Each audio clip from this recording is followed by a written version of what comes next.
ಇವತ್ತು D K Shivakumar ಅಂದರೆ ಇಡೀ ರಾಜ್ಯದ ಆಸ್ತಿ ಇದ್ದಂಗೆ.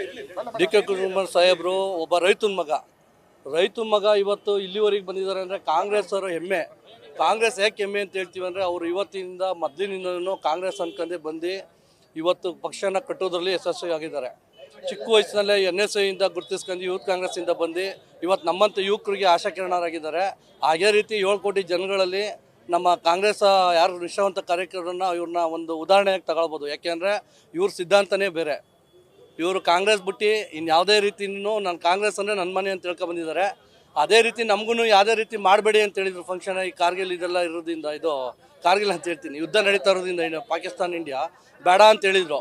ನಾವು ಆದ್ರೂ ನಮ್ಮ ಎಲ್ಲರ ನೇತೃತ್ವದಲ್ಲಿ ನಮ್ಮ ಸಿ ಕೆ ನಾಗರಾಜಣ್ಣ ಇರ್ಬೋದು, ಉಂಡಳ್ಳಿ ಶಿವಪ್ಪಣ್ಣ ಇರ್ಬೋದು, ನಮ್ಮ ಅಶೋಕಣ್ಣ ಇರ್ಬೋದು, ಎಲ್ಲರೂ ಹೇಳಿ ಇಲ್ಲ ಮಾಡೋಣ ಅಂತ ಹೇಳಿದ್ರು. ಹಾಗಾಗಿ ನಾವೆಲ್ಲ ಸೇರ್ಕೊಂಡು ಒಮ್ಮತದಿಂದ ಡಿ ಕೆ ಶಿವಕುಮಾರದ ಹುಟ್ಟುಹಬ್ಬನ ಒಂದು ವ್ಯವಸ್ಥಿತವಾಗಿ ರೋಗಿಗಳಿಗೆ ಇಡೀ ಮಂಡ್ಯ ನಮ್ಮ ಜಿಲ್ಲಾಸ್ಪತ್ರೆಯಲ್ಲಿ ಎಷ್ಟು ಜನ ರೋಗಿಗಳವರೋ ಅವ್ರಿಗೆ ಹಣ್ಣು ಹಂಪಲು ಕೊಡುವಂಥ ಮುಖಾಂತರ ಅವರ ಸಂಭ್ರಮವನ್ನು ಆಚರಿಸ್ತಾ ಇದ್ದೀವಿ.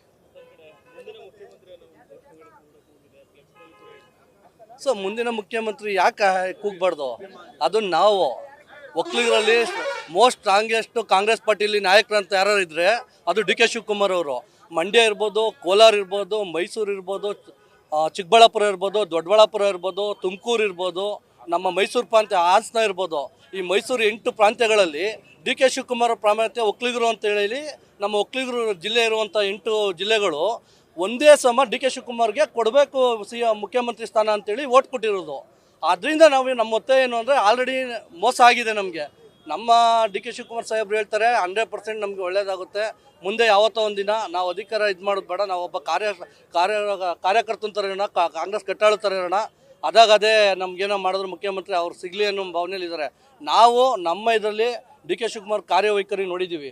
ಯಾವ್ಯಾವ್ದಿರ್ಬೋದು, ಅವರು ಪವರ್ ಮಿನಿಸ್ಟರ್ ಆಗಿದ್ದಾಗ, ಹಿಂದೆ ನಗರಾಭಿವೃದ್ಧಿ ಮಿನಿಸ್ಟರ್ ಆಗಿದ್ದಾಗ, ಪವರ್ ಮಿನಿಸ್ಟರ್ ಆದಮೇಲೆ 250 ಮೆಗಾವ್ಯಾಟ್ ಇರ್ಬೋದು. ಅವತ್ತಿಂದ ಏನಿತ್ತು ಲೋಡ್ ಶೇಡಿಂಗು, ಅದೆಲ್ಲ ಒಂದು ಸಾಕ್ಷಿ ಗುಡ್ಡೆ ನಮ್ಮ ನಾಯಕರು ಹೇಳ್ತಾ ಇರ್ತಾರೆ. ಒಂದು ಸಾಕ್ಷಿ ಗುಡ್ಡೆ ನಿರ್ಮಿಸಬೇಕು. ಯಾವುದೇ ಒಂದು ಚಾನ್ಸ್ ಸಿಕ್ಕಿದಾಗ, ಯಾವುದೇ ಒಂದು ಮಂತ್ರಿಗಿರಿ ಸಿಕ್ಕಿದಾಗ ಆ ಚಾನ್ಸ್ನ ನಿಭಾಯಿಸ್ಕೊಂಡು ಬಂದಿದ್ದಾರೆ. ಹೈಕಮಾಂಡ್ ಹೇಳಿರೋದಿರ್ಬೋದು. ಹೌದು, ಅದೇ ರೀತಿ ಅದಕ್ಕೆ ಬರ್ತಾ ಇದ್ದೀನಿ. ನೀವೇನು ಹೇಳ್ತಾ ಇದ್ದೀರಾ, ನಾನು ಅದೇ ಉದಾಹರಣೆ ಕೊಟ್ಕೊಂಡು ಬರ್ತಾ ಇದ್ದೀನಿ. ಅವ್ರು ಏನೇನು ಮಾಡಿದ್ದಾರೆ ಸಾಕ್ಷಿ ಗುಡ್ಡೆಗಳು. 200 ಮೆಗಾವ್ಯಾಟ್ ಹೇಳಿದ್ರಲ್ಲ ಸೋಲಾರ್ ಪ್ರಾಜೆಕ್ಟಿಂದ, ಅದು ಅವ್ರ ಸಾಕ್ಷಿ ಗುಡ್ಡೆ. ಇವತ್ತು ಸೋಲಾರು ಎಲ್ಲರಿಗೂ ಇದು ಯಾವುದನ್ನ TCಗಳು ಎಷ್ಟು ಬೇಗ ತಲುಪ್ತೈತೆ, ಅದೆಲ್ಲ ಡಿ ಕೆ ಶಿವಕುಮಾರ್ ಅವರೇ ಕಾರಣ. ಆ ಥರದ್ದು ಮುಂದೆನೂ ತುಂಬ ಇನ್ನೂ ಯೋಜನೆಗಳು ಇದ್ದಾವೆ. ಇವಾಗ ಗ್ರೇಟರ್ ಬೆಂಗಳೂರು ಮಾಡ್ತಾ ಇದ್ದಾರೆ. ಅದೇ ರೀತಿ ತುಂಬ ಯೋಜನೆಗಳಿದೆ. ಅಂಥ ಮನುಷ್ಯನಿಗೆ ಇವಾಗ 63 ವರ್ಷ. ಅವ್ರಿಗೆ ಇನ್ನೂ ಮುಂದಿನ ಹೆಚ್ಚು ರೀತಿಯಲ್ಲಿ ನಮ್ಮ ನಾಯಕರು ಕೆಲಸ ಮಾಡೋಕ್ಕೆ ಆಲ್ರೆಡಿ ತೋರಿಸಿದ್ದಾರೆ ರಾಜ್ಯ ಜನಕ್ಕೆ ಡಿ ಕೆ ಶಿವಕುಮಾರ್ ಶಕ್ತಿ ಏನು ಅಂತ. ಅದೇ ರೀತಿ ನಮ್ಮ ಒಕ್ಕಲಿಗರಲ್ಲಿ ಏನು ಪ್ರಾಮುಖ್ಯತೆ ಇದೆಯೋ ಎಲ್ಲರೂ ನಾವು ಡಿ ಕೆ ಶಿವಕುಮಾರ್ CM ಆಗಲಿ ಅನ್ನೋದ್ರಲ್ಲಿ ಏನು ತಪ್ಪಿಲ್ಲ. ಅದೇ ರೀತಿ ನಾವು ಹೇಳ್ತಾ ಇದೀವಿ. ಇವತ್ತು ಹೈಕಮಾಂಡ್ಗೆ ಎಚ್ಚರಿಕೆ ಕೊಡ್ತಾ ಇದ್ದೀವಿ. ನೀವು ಡಿ ಕೆ ಶಿವಕುಮಾರನ್ನ ಮುಂದಿನ ಮುಖ್ಯಮಂತ್ರಿ ಮಾಡಲೇಬೇಕು. ಇಲ್ಲ ಅಂತ ಕಾರಣದಲ್ಲಿ ನಮ್ಮ ಒಕ್ಕಲಿಗರ ಸಂಘ ಇರ್ಬೋದು, ನಮ್ಮ ಮಂಡ್ಯ ಡಿಸ್ಟಿಕ್ ಇರ್ಬೋದು, ಎಲ್ಲರನ್ನೂ ಉಗ್ರ ಪ್ರತಿಭಟನೆ ಅಂತೂ ಡಿಸೆಂಬರ್ ನಂತರ, ಇವಾಗ 2 ವರ್ಷ ಅಂತ ಹೇಳಿದ್ದಾರೆ, ಅದಾದಮೇಲೆ ಡಿಸೆಂಬರ್ ನಂತರ ಉಗ್ರ ಪ್ರತಿಭಟನೆ ಅಂತೂ ಮಾಡ್ತೀವಿ. ನ್ಯೂಸ್ ಫಸ್ಟ್ ನಿರ್ಭೀತಿಯಿಂದ ನಿಮ್ಮ ಪರವಾಗಿ.